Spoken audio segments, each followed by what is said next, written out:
落ちた競合飛べないカラス What's up guys, it's Silent Blackwing here with my updated Blackwing deck profile and also answers to your questions. You have been sending me so many questions on my two previous videos that I just felt like I have to answer them. So let's jump first into some of the questions. So can I make my replays public please?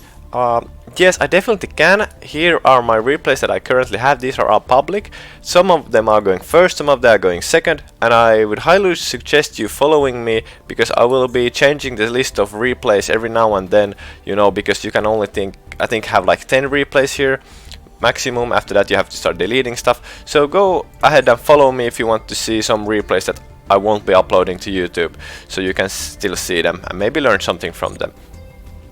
Alright. Then let's jump into the deck profile. So yeah, some of you actually asked that could I go card for card through the deck, and I'm gonna do it this time, and I'm also gonna have the deck list in the description down below, so you can just copy paste it or whatever, you know, so you 100% know what card I'm showcasing. So first off we have one Oroshi. I feel still this is a one-off in the deck, really good. You can always add it with Whirlwind. 3 Gust, the Backblast. I just feel like, you know, you got to run 3 of him because you need go into Djinn Buster, and he enables Djinn Buster with Simoon. So good. Then a lot of you guys have been asking, what do I do if I go second with the deck? And I know that's kind of an issue. That's usually an issue that I fix with the side deck. I don't know how many of you are new players, but we usually play best of 3 and we can side deck stuff in, like there are 15 cards we can side deck in, and then usually I address this issue with the side deck that then I usually side in cards that are good when going second. But right now I've added Maxx into the mix or into the deck because I feel like it's a really good card when going second, and like there are decks that can just make such hard boards that you almost have to draw Nibiru for you to be able to break the board. I feel like Maxx still puts the pressure on the opponent because he doesn't know I don't run Nibiru, for example. So maybe he just stops there. He's afraid of, you know, taking the risk of me actually having the Nibiru and then just losing to Maxx. So I feel Maxx is still a good card. It puts pressure, even though the only card that I can really only draw with Maxx is Ash to stop my opponent from playing. But if he gets into like an insane board, it's really hard to break it with the deck. And obviously every Yu-Gi-Oh deck has its like pros and cons, and that is just one of the Blackwing's cons. That for example, if I play against Eldglitch and they go first and they have like skill rain and a lot of traps, it's really hard to break that board. But that's the con of the deck. And some of the cons are gonna be fixed when the card Small World releases, because then this deck will have a better going first and actually better going second. But yeah, let's move on the video. So 3 Harmattans, the same as Gust, so basically enables you Djinn Buster easier. Then we have only 2 Gales this time. 3 was a little overkill, and it was good going second. You know, you can half your opponent's monster, you know, it kind of eats an negation usually.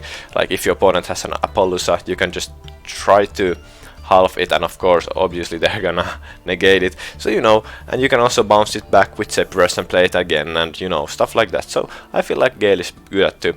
Then we have the boots. Some of you have asked like what is the boots for here. I don't see it, but now probably after my combo video or gameplay video you understand that obviously he's sent from a deck with Bardish. So one boots. Then we play 3 Ash Blossom stops Maxx, really good when going second against like any deck, so yep, good. Then we have 3 Bora the Spears. I think pretty mandatory because well, actually we go to the next card. So 3 Zephyros. A lot of you or some of you have actually also asked me why 3 Zephyros. Well, 3 Zephyros is because basically Zephyros plus any Blackwing you can special summon is the combo. So you want to, obviously, you want to have high odds of opening Zephyros. And if you open up Zephyros and Simoon, it doesn't matter, you can just banish Zephyros with Simoon. So it's good if you have Zephyros and Allure of Darkness, you know, you can just banish it. So even though you play 3 and his effect is only once per duel, you just really need to see him. That's it pretty much.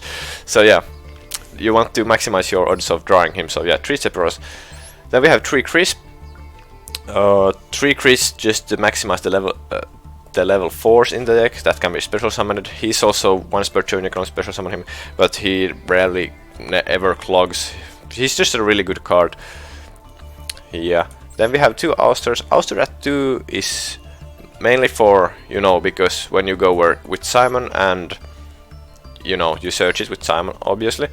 But then if your Kaliu gets somehow destroyed, which is highly unlikely, it's really good to have the second one for the grind game. And also if you play Allure of Darkness, it's really nice, you know, banishing Zephyros, then summoning Auster and special summoning the Zephyros back. Then basically Allure of Darkness becomes like a pot of greed. So Auster at 2, I wouldn't play 3, but 2 is nice. Then 1 Raider Swing, it's for the combo, it's required.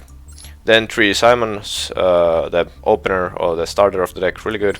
3 Allure of Darkness just digs you to Simon quicker. 3 Whirlwinds, pretty mandatory I think.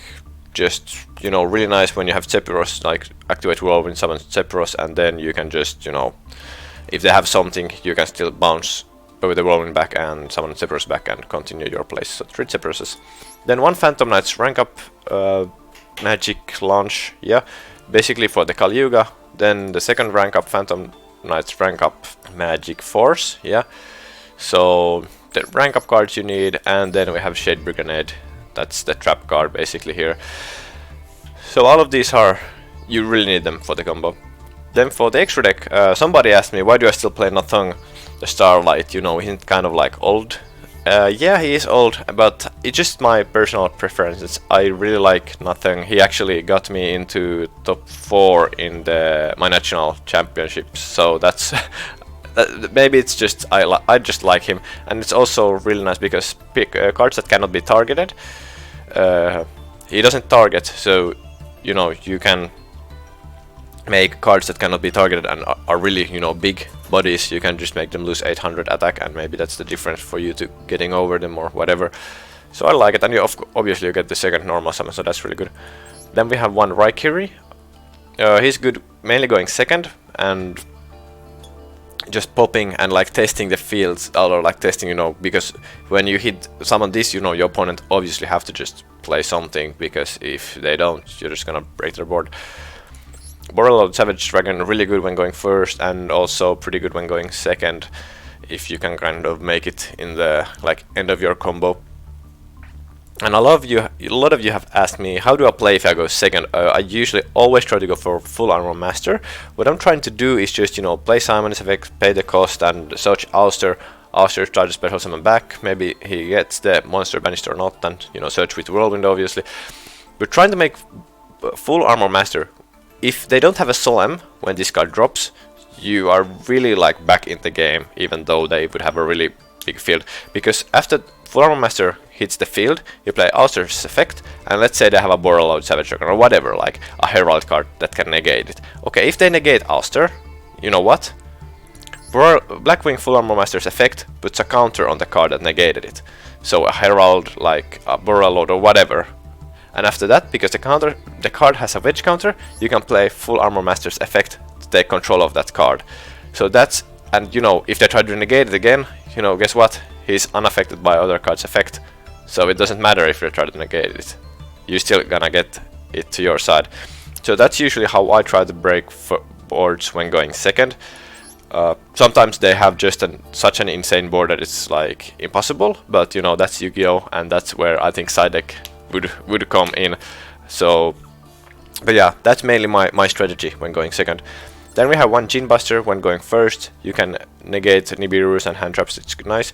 And when going second, you can also summon him with like Gust and Harmattan, just special summoning, and you know, you already have a negation, monster negation without anything else. Evilswarm Nightmare is good when you're getting Maxxed and you can't, you know, you want to stop, and you can't negate the Maxxed anyway. Then we have 1 Force Strix for the combo. We have Time Thief Redoer, just bouncing. Usually you make him with a trap, and that makes him able to bounce a card back to the deck, which is really nice. Then we have Gagagaga Magician, which is there for special summoning back Force Strix if he gets Nibiru'd or destroyed in any way.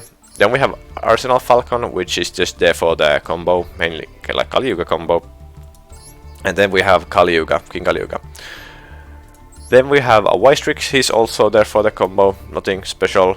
We have IP Masquerena, she's there for basically when you get in Nibiru, you want to make from the Nibiru token and one extender, you want to add IP Masquerena, and usually after that you want to make Phantom Knight, Rusty, Bardish. And then for the last card we have Nightmare Unicorn, which is just there. You can make it with IP Masquerena on your opponent's turn, and then, you know, put one card back to the opponent's deck, so that's really nice.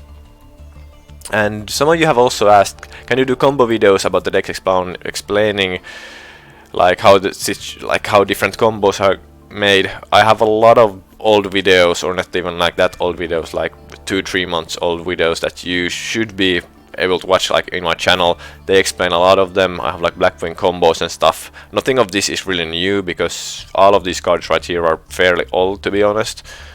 So if you want to see combos or me explaining more of the deck, just watch my older videos, they're gonna have all of them. But yeah, I hope you liked the video. If you have any more comments, please post them down in the comment section below. Maybe I'll make a new video out of that. I hope you learned something new. Thank you for watching, and I'm out.